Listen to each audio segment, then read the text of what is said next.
The number one sign that you will be reincarnated is because you have not found completion with your significant other yet.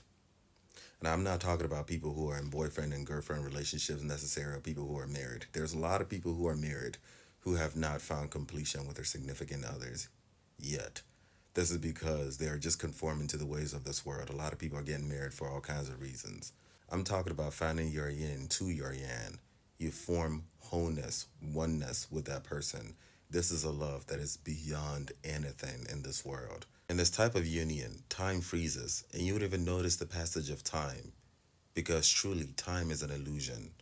30 years could pass by and you wouldn't even notice it. An observer would look at you and be like, yo, you've been with this person for 30 years. Of course, you'll still be able to see the physical differences as a result of time taking a toll on your physical body. But what you felt for that person from the day one, it's almost as though it's frozen in time because what you feel comes from a place where time does not exist. This is you reconciling the polarity of good and evil that was split when we ate from the fruit, the forbidden fruit of knowledge of good and evil, because there is no such thing as good and evil to begin with.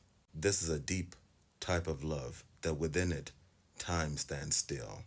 And many people in this lifetime will not taste it. Many people don't even know what I'm talking about.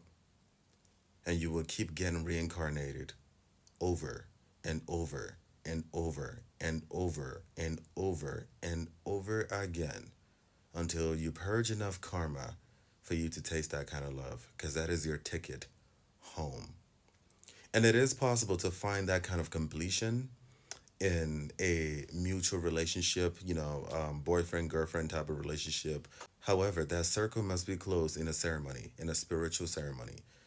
Sure, like a marriage, perhaps, but it doesn't necessarily have to conform to what we consider as weddings or marriage in, the way that is quite normative today. It has to be done and ordained by somebody who has spiritual significance and spiritual rank, and it can be in the most traditional way between you and your partner, and a spiritualist, someone who understands the arts of spirituality, will tie that knot, because as in heaven so on earth, to fulfill all righteousness, for the exact same reason why Jesus saw the need to get baptized, because he understood that it was already done in spirit and it was important for him to complete it in the physical.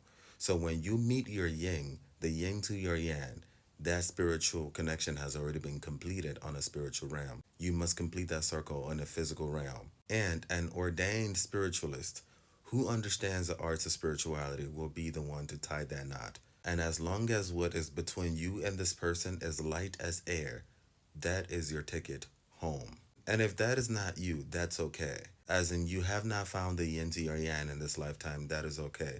But it's still up to you to purge as much karma as possible in this lifetime. This is why I keep stressing the best thing that you can do for yourself is to work on yourself. The trick is for you to be one whole first. You must be one whole in your yin first, while your yang is also working on themselves to be one whole in their yang. And when you become one whole in your own oneness, you'll be able to recognize yourselves, and you recognize yourselves in each other. Sort of like in the yin and yang symbol, the white has the black dot and the black has the white dot. You'll be able to recognize each other in your wholeness, and then you form that oneness. And in your journey of becoming one whole first, you must also close a circle within yourself. You must reconcile the white and the black within you first. So let's say the white represents things about you that the word says are good, and then the black represents things about you that the word says are bad. You must purge through that and see that there's no good, there's no bad. Both of those things complete you. This is called shadow work. You must embrace the good and the bad inside of you, because there's no such thing as good or bad to begin with. All of that is part of the package. You are the package, and all of that is the gift of you, because God's divine power has given you everything you need to navigate through this reality back home in your masculine and your feminine presence, in your black and your white. You must reconcile that. When we ate from the fruit of knowledge of good and evil, that split happened. This is because to know something is to experience it. That's when the split happened, and this is why we have been reduced to a reality that reeks of polarity, where we perceive evil, we perceive good, because this is a spell that we put on ourselves when we chose to eat from the fruit of knowledge of good and evil, going against God's instructions, because only God truly can possess the true knowledge of good and evil, because God, in God's infinite knowledge, understands that there is no good nor evil. However, we do not have of yet the spiritual evolutionary capability to understand that there is no such thing. It is a very challenging task, but we can do it. You must reconcile your black and your white within you first, while your yang is doing the exact same thing, and then you'll be able to recognize each other. And you repeat the same circle with one another, becoming 1 plus 1 equal 1. Because there is no yin nor yang to begin with. Our perception of yin and yang is a reflection of the polarity nature of this realm. There is no such thing as yin and yang. All there is one. There has always been one, and there will always be one. And until you become your one, and then you find your one, and together you become 1 plus 1 equal 1.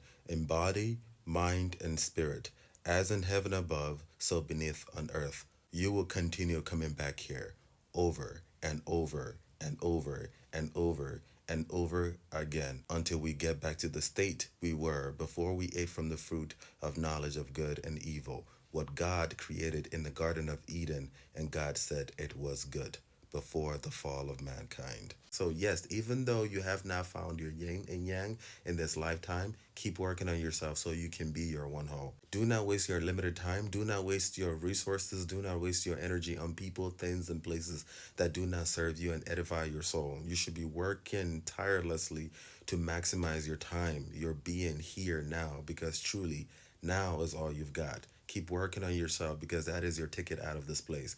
In your one wholeness, you'll be able to attract one wholeness, and then you can get out of here permanently. The law of reciprocity states that 1, you cannot give what you don't have, and 2, you cannot receive what you don't give. In order for you to attract a person who is one whole, you must be one whole yourself. If you are less than one whole, you will always attract people who are less than one whole, and together you create more pain. Pain to remind you that this is not love, and you must separate from that person and keep working on yourself. Do this for yourself now, because now is truly all we got. Uche, peace and love.